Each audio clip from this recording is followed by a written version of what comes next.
Hello viewers, আজ আমি আপনাদেরকে দেখাবো যে আপনার অ্যান্ড্রয়েড সেটে অনেক গুরুত্বপূর্ণ অ্যাপ থাকে যেগুলো অন্যকে দেখা সম্ভব না।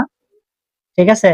এখন আপনি এই অ্যাপগুলো কিভাবে আপনি অ্যান্ড্রয়েড সেটে হাইড করে রাখবেন, যা আপনি ছাড়া আর কেউ দেখবে না।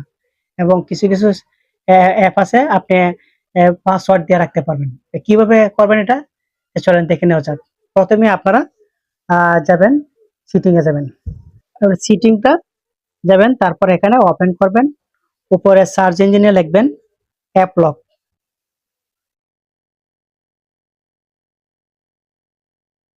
অ্যাপ লক লিখতেই উপরে অ্যাপ লক চলে আসছে, এখানে ক্লিক করবেন।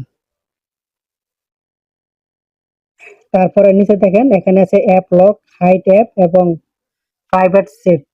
ঠিক আছে, আপনি তিনোটাই করতে পারবেন। জাস্ট একটা দেখলেই আপনি আরো দুইটা পাবেন, কোনো সমস্যা নেই। তাহলে হাইড অ্যাপে আপনি ক্লিক করবেন। হাইড অ্যাপে ক্লিক করবেন। ক্লিক করার পরে যেহেতু আমি এটা পাসওয়ার্ড দিয়ে রাখছি স্ক্রিনে, এই জন্য আপনারা স্ক্রিনটি লক ছুটে তারপরে আপনি ভিতরে ঢুকবেন। তখন আপনার সামনে এইভাবে সবগুলো অ্যাপ শো করবে।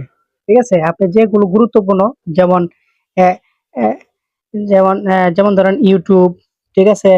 তারপরে বিটমেট, হুম, তারপরে হচ্ছে অ্যাম আ Facebook লাইট, ঠিক আছে? হ্যাঁ, তারপরে Facebook, ঠিক আছে? এইভাবে CapCut, হ্যাঁ, এগুলো আপনি লক করে রাখবেন। ঠিক আছে? এখন আপনি ব্যাকে যান, স্ক্রিনে গেলেন, এখন এইগুলো আর পাবেন না। যেগুলো আমি লক করছি এগুলো একটাও এখানে নাই। ঠিক আছে? এই যে নাই, একটাও নাই। এগুলো করছি, একটাও নাই। কারণ আমি হাইড করে রাখছি। আবার যখন আপনার হবে, দরকার পড়বে, তখন আবার আপনি হাইড গুলো লক করে আবার কাজ করতে পারবেন। ঠিক আছে? যদি ভিডিওটি ভালো লাগে অবশ্যই সাবস্ক্রাইব করবেন এবং লাইক দিবেন, কমেন্ট করে জানাবেন। সবাই ভালো থাকেন। আল্লাহ হাফেজ।